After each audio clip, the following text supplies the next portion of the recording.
안녕하세요. 형광펜 성경이 제공하는 성경 공부 오늘은 역대상 26장입니다. 문지기의 반차들이 나옵니다.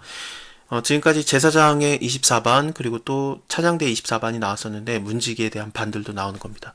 고라족 속의 아삽의 자손 중에서 나오는 거 이거는 당연히 이 사람 되게 유명하니까 고라라는 사람이 사실은 그 하나님께 반역을 한 걸로 유명을 하죠. 민수기 때 모세에게 반역을 했던 자였고 그래서 하나님께서 땅의 입을 열어가지고 그를 거기다 넣고 그 다음에 닫아버리거든요. 250명이 그때 같이 죽는데, 네, 고라와 관련된 사람들이 다 죽었지만 고라를 따르지 않고 아버지임에도 불구하고 따르지 않고 하나님의 편에 섰던 그 자손들이 있어요.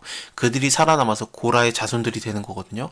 이들은 뭐 하나님을 찬양하는 자들이 되어서 뭐 주의 성막에 있는 것이 다른데 첫날보다 더 낫습니다. 그런 얘기도 하고 목마른 사슴이 시냇물을 찾아 그것도 이들이 다 찬양한 거예요. 그래서 굉장히 찬양을 잘하는 자들이고 그 문지기로서의 역할을 감당을 하는데 아삽이라는 자도 찬양으로 굉장히 유명한 자였죠. 위에 나왔던 자입니다. 그래서 아삽이라는 자 여기 나오는데 그의 자손들도 그의 가족들도 전부 다 그 찬양대에 동원이 되는 그런 능력 있는 자예요. 그래서 이들이 거론되는 거는 그나마 괜찮긴 합니다만 오베네돔에 대해서는 우리가 한번 생각을 해봐야 되는 거죠.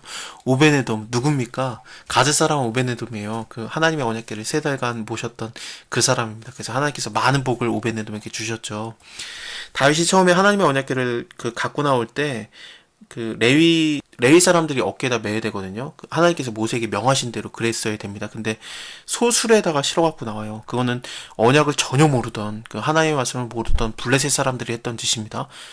블레셋 사람들이 그걸 모르니까 그렇게 뭐 소가 끌고 나왔을 때 하나님께서 그거를 그냥 내버려 뒀지만 그대로 내버려 둘 수밖에 없었어요. 왜냐하면 블레셋 사람들의 생각에 만약에 소가 가다가 좌로나 우로나 치우치게 되면은 그거는 우리에게 일어났던 그 모든 재앙들은 하나님의 언약궤 때문에 일어난 재앙이 아니라 우연히 일어난 거다. 그렇게 생각을 했어요. 그래서 내가 바로 한 것이다. 내가 바로 여호와다. 나는 살아계신 하나님이다. 라는 것을 블레셋 사람들에게도 가르쳐 주려고 그들의 수준에 맞춰서 소술에다가 실려졌음에도 불구하고 곧장 오게 그들의 생각대로 맞춰주신 겁니다.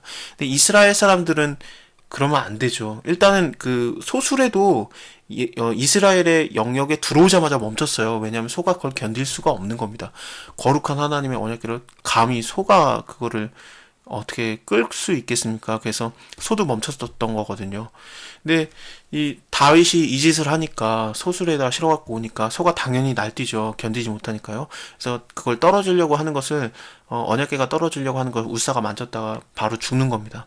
그래서 다윗이 하나님의 언약궤가 내 집에 오는 게 두렵다 하면서 오베네돔의 집에다가 넣었는데 그때 하나님께서 엄청난 복을 주신 거예요. 얼마나 많은 복을 주셨냐면은 이때까지는 무명이었다가 그때 처음 이름이 거론된 다음에 그의 아들들이 전부 다 성경에 이름이 올라와요. 그의 아들들 맏아들 스마야, 둘째는 여호사밧, 셋째는 요아, 넷째는 사갈, 다섯째는 느다넬, 여섯째는 암미엘, 일곱째는 이사갈, 여덟째는 이름이 좀 어렵습니다. 부울레데라는 사람이 있습니다.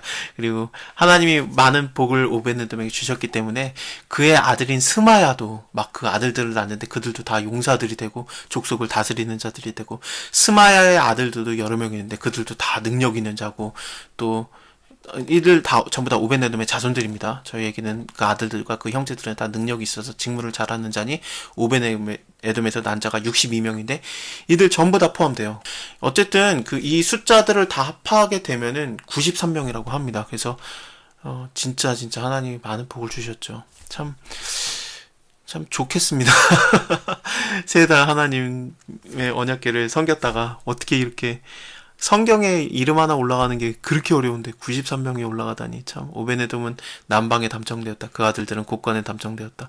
그래서 이게 성경에 거론이 되고 그리고 그뿐만 아니라 하나님의 사역에 동참하는 그런 존귀한 자들이 되었습니다. 레위 사람 중에는 아이야는 하나님의 전 곡간과 성문의 곡간을 맡는 자들도 있었고요. 그리고 또 모세의 아들들 게르손과 그리고 엘리에셀이 있거든요. 이들의 자손들도 그 성물의 모든 곡간을 맡는 자들이 됩니다.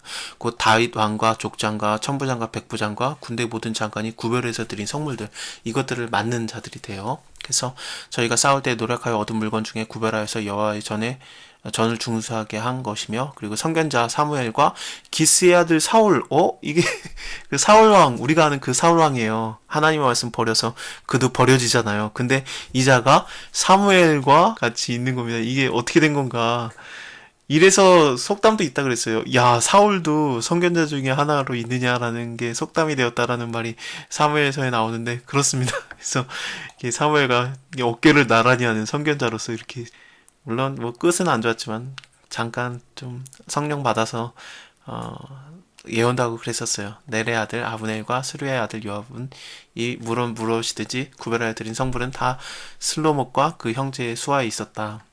여기까지는 일단은 뭐 성전에서 일하는 자들, 제사장이라든지 아니면 찬양하는 자들이라든지 아니면 문직이라든지 사무 보는 자들 그 사람들을 다 지금까지 다 다윗이 뽑아놨던 거고 이 다음부터는 그 왕의 일을 돕는 그런 일반적인 사무를 하는 자들 그리고 용사들에 대한 것이 잠깐 거론이 되고 있는 겁니다.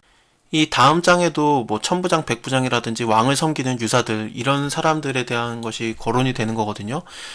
뭐 처음에 다윗이 그 사람 수를 셌던 거를 생각해 보면은 이게 제사장들을 위한 거를 뽑았던 게 아니라 그 용사들의 이름이 먼저 거론이 됐었어요. 그래서 다윗과 함께했던 용사들의 이름, 뭐 대단한 사람들, 뭐 3인 중에 속겠다, 30명 중에 속겠다 그런 요압이라든지 아비새라든지 그런 용사들의 이름이 먼저 거론이 됐었고 그랬는데 언약궤가 옮겨지고 난 사건 이후부터는 제사장들이 먼저 이름이 거론되고 그 다음에 용사들의 이름이 나중에 거론됩니다. 뭐가 먼저인지 좀 뒤바뀌는 상황이 된 거죠. 어쨌든 그렇습니다. 자, 다음에 용사들에 대한 거, 그 사람 수 반열에 따른 거, 그거 한번 보겠습니다. 감사합니다. 다음에 뵐게요.